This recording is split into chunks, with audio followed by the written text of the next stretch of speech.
Hello everyone and welcome to Phoenix Wright Ace Attorney Trilogy. Just picked this up on Steam not too long ago, and I figure I'd give it a go. Did say I was starting a new series, and that's what we're doing. Playing Ace Attorney. I love these games, they're so much fun. Seems fun. Good game. Play this game. You can play other games. So it comes with Ace Attorney, Justice for All, and Trials and Tribulations. I played one of them. I think it was this one. Original, I think. Yeah, I played this one, I'm pretty sure. So what those of you who don't know, this is a you play as Phoenix Wright. Lawyer who has to prove people's innocence. We've got an achievement. First steps. But it's got really good characters, really fun characters, really interesting cases.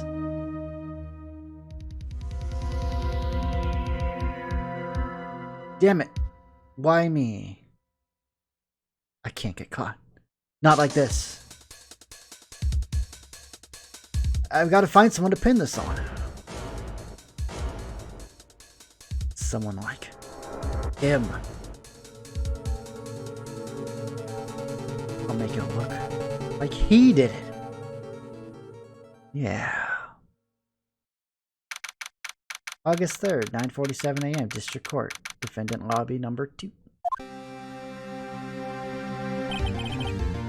Boy, am I nervous. Right. Oh, hiya, Chief. Oh, God, I made it on time. Well, I have to say, Phoenix, I'm impressed. Not everyone takes on a murder trial right off the bat like this. It says a lot about you and your client as well. Thanks. Actually, it's because I owe him a favor. A favor? You mean you knew the defendant before this case? Yes. Actually, I kind of owe my current job to him. He's one of the reasons I became an attorney. Oh, that's news to me. I want to help him out any way I can. I really want to help him. I owe him that much. It's over. My life, everything. It's all over. Is that your client screaming over there? Yeah, it's him. I mean, come on, getting framed for murder. That's pretty crazy, right? You probably think your life's over too. Death, despair. Oh, I'm gonna do it. I'm gonna die. Sounds like he wants to die. Yeah. Nick! Hey there, Larry. Dude, I'm so guilty. Tell them I'm guilty. No, you don't want to tell them that. Give me the death sentence. I ain't afraid to die. Wait, what? What's wrong, Larry? Oh, it's all over. I'm finished. Finished, I tell you. I can't live in a world without her. I can't. Who took her away from me, Nick? Who did this? Oh, Nick, you gotta tell me who took my baby away. The person responsible for your girlfriend's death? The newspapers say it was you.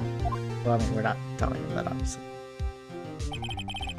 My name is Phoenix Wright. What's court record? Attorney badge. No one would believe I was a defense attorney if I didn't carry this. Mia Fey, chief attorney at Fey & Co. She's only 27. Wow. My boss and a very good defense attorney. Those are the characters. Larry Butts, age 23. The defendant in this case, a likable guy who has been my friend since grade school. Cindy Stone, age 22. The victim in this case, a model. She lived in an apartment by herself. Okay. Here's the story. My first case is a fairly simple one. A young woman was killed in her apartment. The guy they arrested was the unlucky sap dating her. Suspect, Larry Butts, my best friend since grade school. A school to saying, when something smells, it's usually the butts. The 23 years I've known him, it's usually been true. He has a knack for getting himself in trouble. One thing I can say, though, it's usually not his fault. He just has terrible luck. But I know better than anyone that he's a good guy at heart. That and I owe him one, which is why I took the case, to clear his name. And that's just what I'm going to do. August 3rd, 10 a.m., District Court, Courtroom number 2. So in this instance, we already know who killed her. Sometimes you're obviously not going to know that, you know, until it comes to light. So, I mean, this is like a tutorial case. Court is now in session for the trial of Mr. Larry Butts. The prosecution is ready, Your Honor. Payne. The defense is ready, Your Honor. Mr. Wright, this is your first trial, is it not? Yes, Your Honor. I'm, a little nervous. Your conduct during this trial will decide the fate of your client. Murder is a serious charge. For your client's sake, I hope you can control your nerves. Thank you, Your Honor. Mr. Wright, given the circumstances, I think we should have a test to ascertain your readiness. Yes, Your Honor. And shaken, eyesight, fading. The test will consist of a few simple questions. Answer them clearly and concisely. Please state the name of the defendant in this case. Me, no. Larry Butts. He's defending himself from murder. The defendant? Well, that's Larry Butts, Your Honor. Correct. Just keep your wits about you and you'll do fine. Next question. This is a murder trial. Tell me, what is the victim's name? I know this one. Glad I read my case report cover to cover so many times. I mean, we could obviously just... Uh-oh. I mean, we could obviously just look it up. No, we can't. But yeah, we can. Cindy. How do we... Oh yeah, here we go. We have to RB again. I'm using a controller, obviously. You can use a keyboard, works fine. No. No, wait. I forgot. I'm drawing a total blank here. Phoenix, are you absolutely sure you're up to this? Oh wait, was I supposed to I was supposed to click on them, I think. You don't even know the victim's name? Oh, oh, of course I know the victim's name. I just forgot. Temporarily. I think I felt migraine coming on. Look, the victim's name is listed in the court record. Just press tab to check it anytime, okay? Well, obviously, I don't know why the controls sometimes show, and then sometimes show computer controls, but whatever, it's fine. Remember to check it off and do it for me, please, I'm begging you. Mr. Wright, who is the victim in this case? Oh, I think it was supposed to do that. Cinder Block. Cindy Stone. That's... I love the names. They're so good. The victim's name is Cindy Stone. Correct. Now tell me, what was the cause of death? She died because she was... with a blunt object. She was struck once by a blunt object. Correct. You've answered all my questions. I see no reason why we shouldn't proceed. You seem much more relaxed, Mr. Wright. Good for you. Thank you, Your Honor. Because I don't feel relaxed, that's for sure. Well then. First, a question for the prosecution, Mr. Payne. Yes, Your Honor. As Mr. Wright has just told us, the victim was struck with a blunt object. So, in case you guys don't know like how law works, right? He's the judge. He decides the sentencing after hearing the defendant and the prosecution come up with arguments. We're supposed to defend the client for murder. The prosecution is supposed to prove why, you know, how the murder, you know, why he's supposed to basically prove that this person murdered and here's why. We're supposed to say, no, that's not why. This is why. This is what really happened with evidence. Obviously, that's a very simplified version. But this was actually kind of based in the Japanese law trials, which, from what I understand, can be kind of like ridiculous at times. And this game kind of, you know, pokes fun at that with like ridiculous like characters and scenarios and stuff. It's just it's all in good fun. Obviously, there are some serious trials, obviously, like this one. Murder is never funny. Would you explain to the court what that object was? The murder weapon was the statue of the Thinker. It was found lying on the floor next to the victim. I see. The court accepts it into evidence. Okay. Statue added. Very heavy. Right. Be sure to pay attention to any evidence added during the trial. That evidence is the only ammunition you have in court. Use the tab to check the court record for group.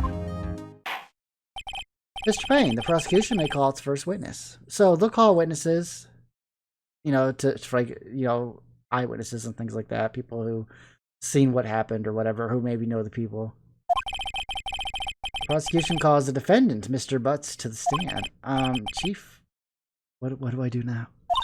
Pay attention. You don't want to miss any information that might help your client's case. You'll get your chance to respond to the prosecution later, so be ready. Let's just hope he doesn't say anything unfortunate. Uh-oh. Larry gets excited easily. This could be bad. And this game doesn't just take place in courtrooms. No, there's like outside story stuff too, which is fun. Mr. Butts, is it not true that the victim had recently dumped you? Hey, watch it, buddy. We were great together. We were Romeo and Juliet, Cleopatra and Mark Antony. Didn't they all die? I wasn't dumped. She just wasn't taking my phone calls or seeing me. Ever. What's it to you anyway? Mr. Butts, what you describe is generally what we mean by dumped. In fact, she had completely abandoned you. Was seeing other men. She just returned from overseas with one of them the day before the murder. What do you mean, one of them? Lies, all of it, lies. I don't believe a word of it. Your Honor, the victim's passport. According to this, she was in Paris until the day before she died. Okay, she arrived home from Paris on my birthday, the day before the murder. Indeed. She appears to have returned the day before the murder. Dude, no way. The victim was a model, but I did not have a large income. It appears that she had several sugar daddies. People who, like older men usually who give women money to, give them affection or whatever, they buy them things, whatever. Daddies, sugar? Yes, older men who gave her money and gifts. She took their money and used it to support her lifestyle. Did? Awful. Dude! We can clearly see what kind of woman this Miss Stone was.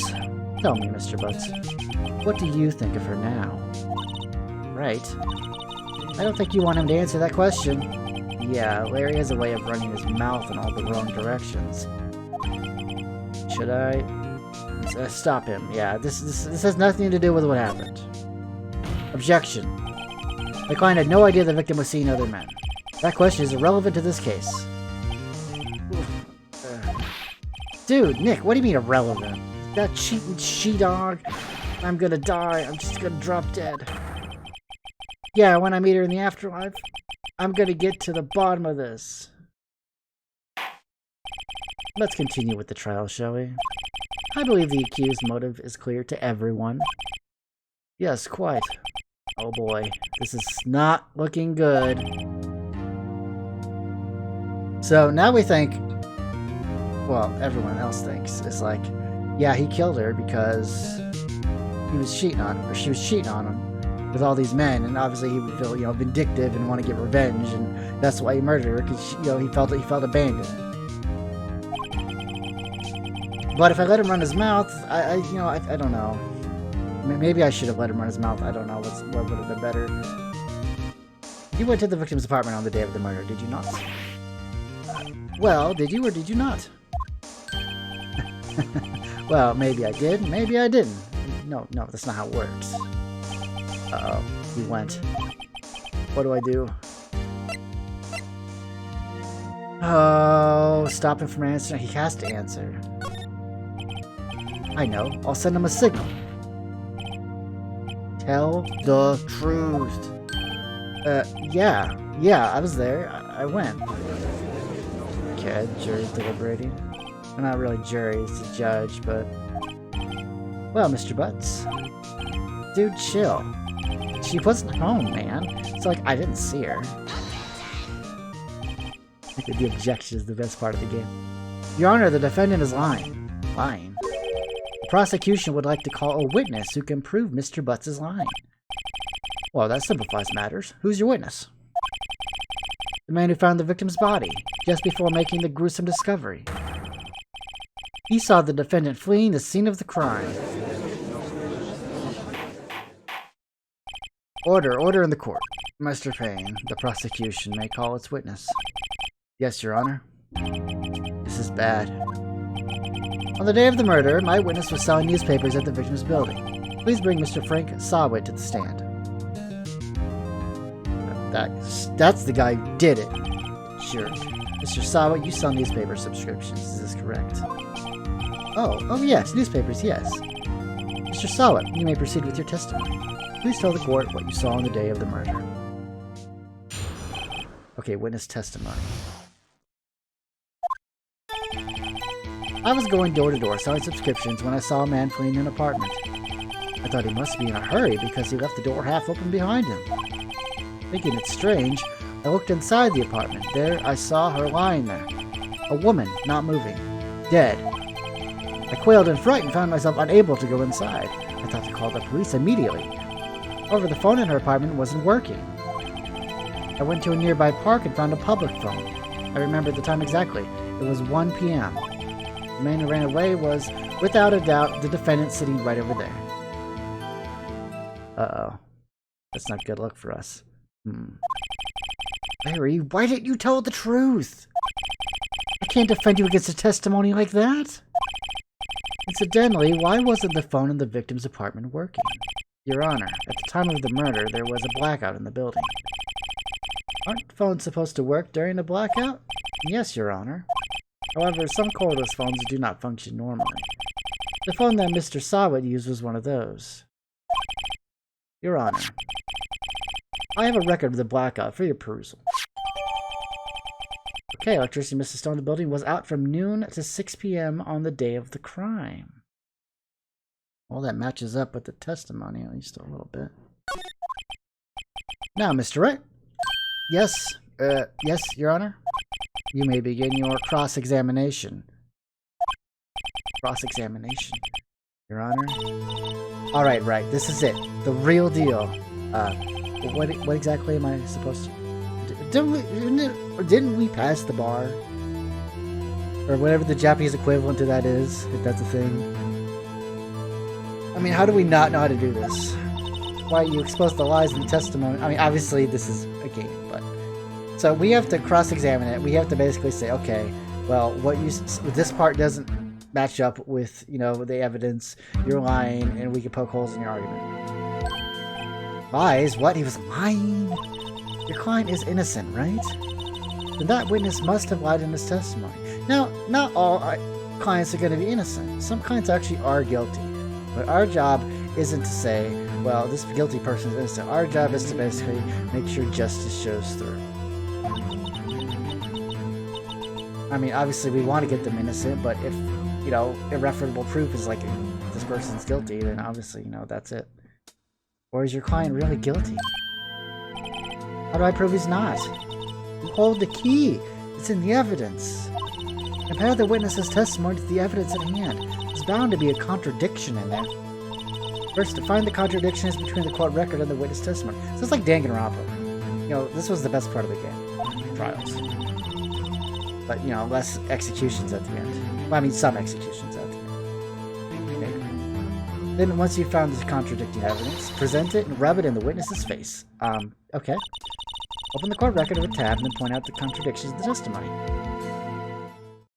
Okay, so we can, like, you know, we can, like, rehear all of it. Okay, so this is the witness's account. I was going door to door selling subscriptions when I saw a man fleeing an apartment. So we could say, objection. Why were you going door to door? Don't you just sell newspapers? I mean, there really doesn't seem to be anything here. I thought he must be in a hurry because he left the door half open behind him. I mean, that doesn't seem that crazy. Thinking it's strange, I looked inside the apartment, then I saw her lying there, a woman not moving, dead. I quailed in fright, myself unable to go inside. Well, he said he found himself unable to go inside, and yet he managed to use the phone. I'll press him on that one. So you didn't touch anything in the apartment? Yes. I mean, no, nothing. Okay, what happened next? I mean, it's been years since I played this game, so I don't really remember any of these things. I thought to call the police immediately. Okay. Hang on. I thought to call the police. Hang on.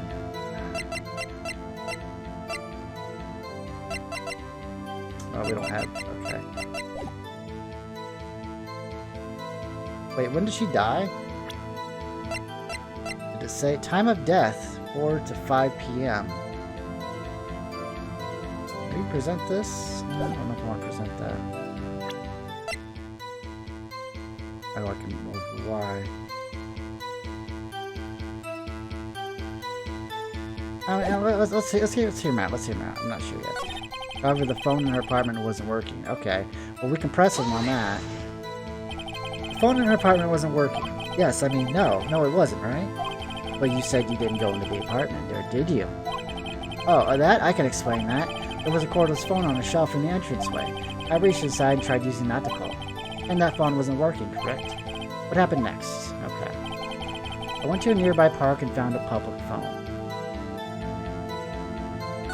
I remember the time exactly. It was 1 p.m. Let's press him on that. 1 p.m. Are you certain? Yes, absolutely. Seems really confident. 1 p.m.? Right. Doesn't that seem strange to you? It has some evidence to contradict him. I'll do that. Okay. Well, this... You found the body at 1 p.m. You're sure? Yes, it was 1 p.m. for certain. Frankly, I find that hard to believe. Your statement directly contradicts the autopsy report. The autopsy notes at the time of death at sometime after 4 p.m. Oh yeah, that is the time of death. Okay, that's right. That's not when they found the body or came over. There was nobody to, no body to find at 1 p.m. How do you explain this 3-hour gap? Oh, that. This is trivial. The witness merely forgot the time. After his testimony, I find that hard to believe. Mr. Sawit, why were you so certain that you found the body at 1 p.m.? That's a really good question. Great job, right? Way to put him on the spot. That's all you have to do. Point out contradictions. Lies always beget more lies. See through one and the whole story just falls apart. Okay. Wait, I remember now. Would you care to give your testimony again? Time of discovery. You see, when I found the body, I heard the time. There was a voice saying the time. It was probably coming from the television. Oh, but it was 3 hours off, wasn't it? I guess the victim must have been watching a video of a tape program. That's why I thought 1 p.m. Terribly sorry about this misunderstanding. Well, now we know that's a lie, because there was no electricity. I see. You heard a voice saying the time on a tape program. Mr. Wright, you may cross-examine the witness, so this one's easy. I mean, obviously we have very limited evidence, but it gets a lot more complicated in later chapters. Right. You know what to do. I've got this one. Don't worry. I got it. Okay.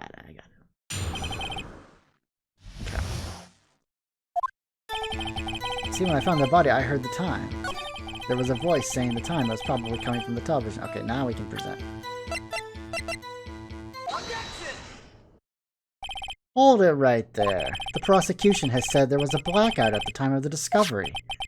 And this record proves it. You couldn't have heard a television or a video. The defense has a point. You have an explanation for this, Mr. Sawit? No, I find it quite puzzling myself. Quite. Wait, I remember now, Mr. Sawit. The court would prefer to hear an accurate testimony from the very beginning. These constant corrections are harming your credibility. That you seem rather distraught. My apologies, Your Honor. It must have been the shock of finding the body. Very well, Mr. Sawit. Let's hear your testimony once more, please. Alright. Hearing the time. Actually, I didn't hear the time, I saw it. There was a table clock in the apartment. Wasn't there? Yeah, the murder weapon. The killer used it to hit the victim. That must have been what I saw. You saw a clock? I guess that would explain it. The defense may cross-examine the witness. Gladly. Okay, so let's check the record real quick. We have a statue. Okay. A statue in the shape of a thinker. It's rather heavy.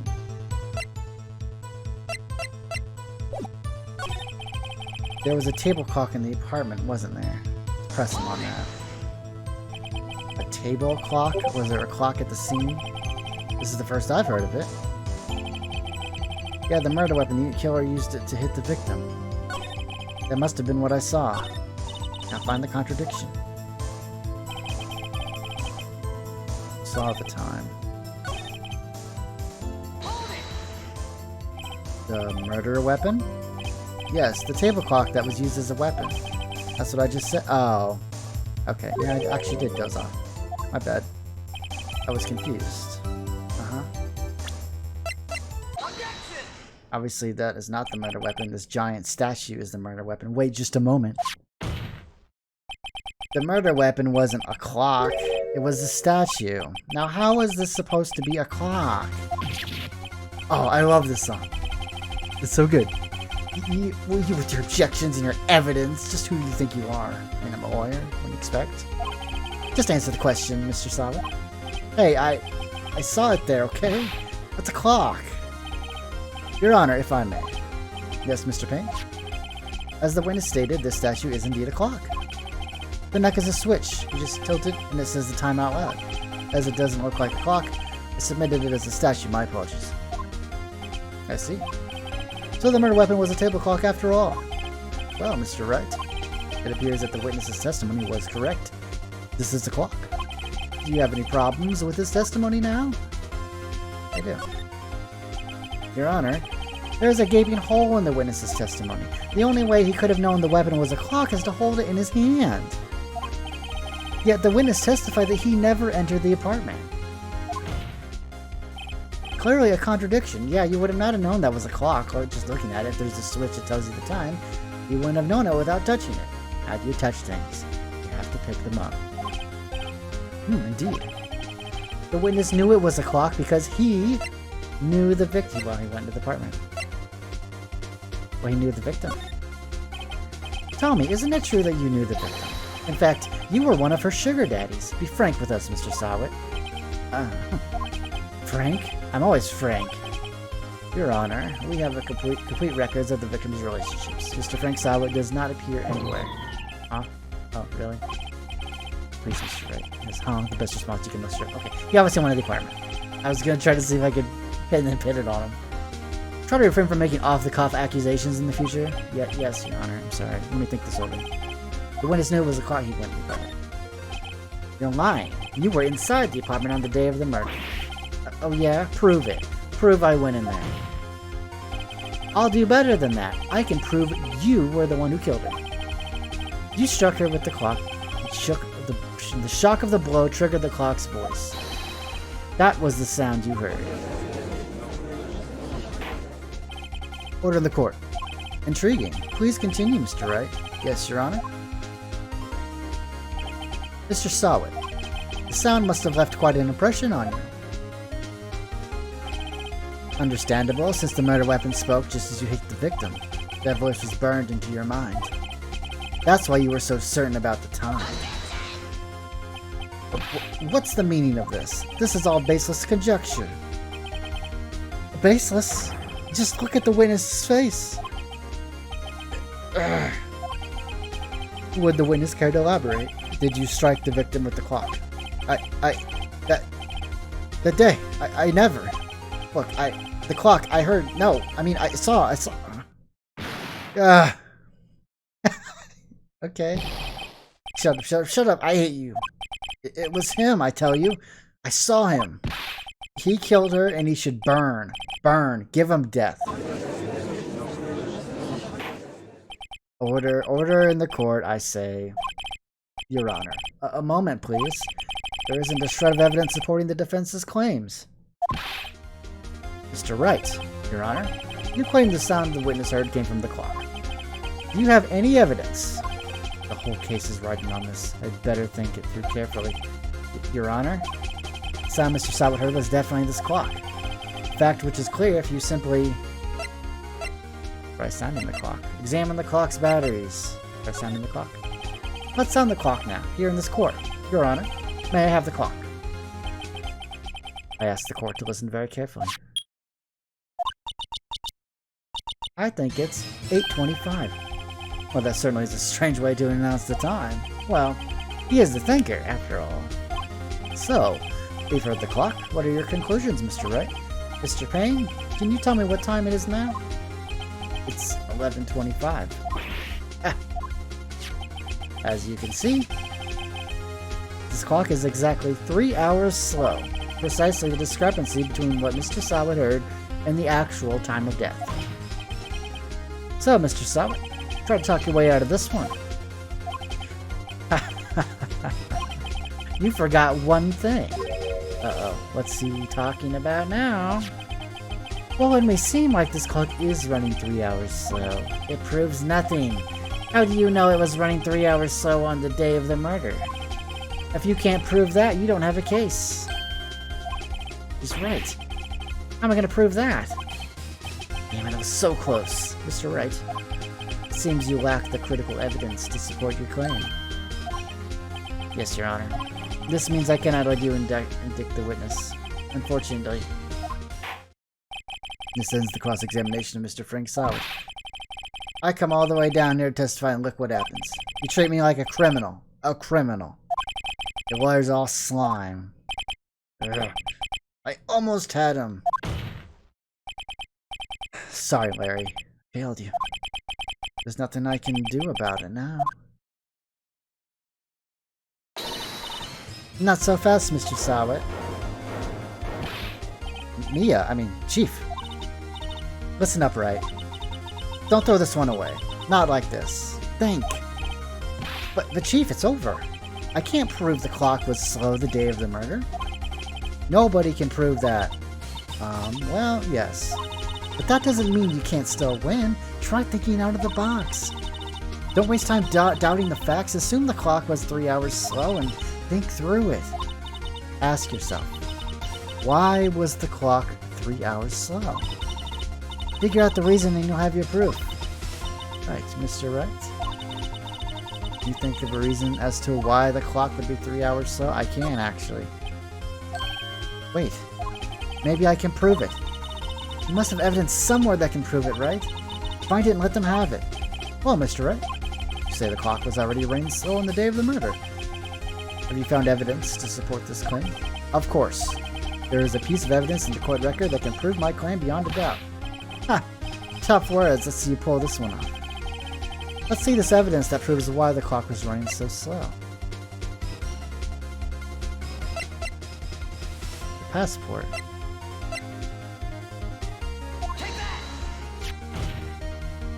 The victim had just returned home from abroad the day before the murder. As we all know, the time difference between here and Paris is 9 hours. When it's 4 p.m. here, it's 1 a.m. the next day there. The clock wasn't 3 hours slow, it was 9 hours fast. The victim hadn't reset her clock since returning home. That's why the time you heard when you struck her dead in her apartment was wrong. Proof enough for you, Mr. Sawat? Or should I say, Mr. Did It? Oh! Totally made that character name up just to do that joke.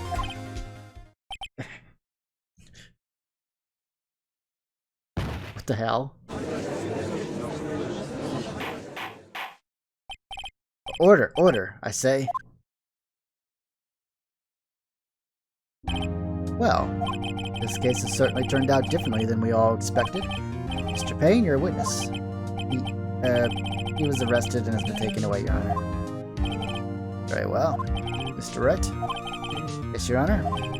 I have to say, I'm impressed. I don't think I've ever seen someone complete a defense so quickly and find the true culprit at the same time. Thank you, Your Honor. At this point, this is only formality, but this court finds the defendant, Mr. Larry Butts,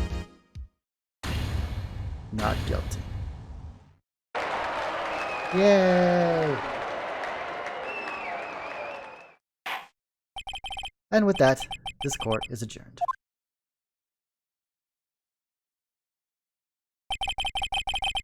Turns out that Frank Sawat was a common burglar. He posed as a newspaper salesman to check and see when people were out of the house. Very smart. That day, when Larry went to her apartment, the victim wasn't home. After he left, Mr. Sawat let himself in to do his dirty work. While he was searching her place, the victim returned, because he's a burglar. Flustered, Mr. Silent grabbed the nearest blunt object he could find.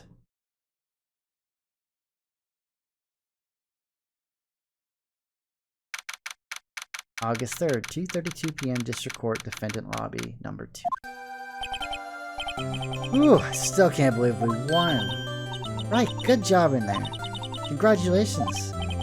Thanks, Chief. I owe it all to you. Oh, not at all. Not at all. You fought your own battles in there. It's been a while since I've seen a trial end on such a satisfying note. I've never seen the Chief looking this happy. She's this glad. Imagine how Larry must feel. My life is over. Larry, you're supposed to be happy. What's wrong now? Aw, Nick.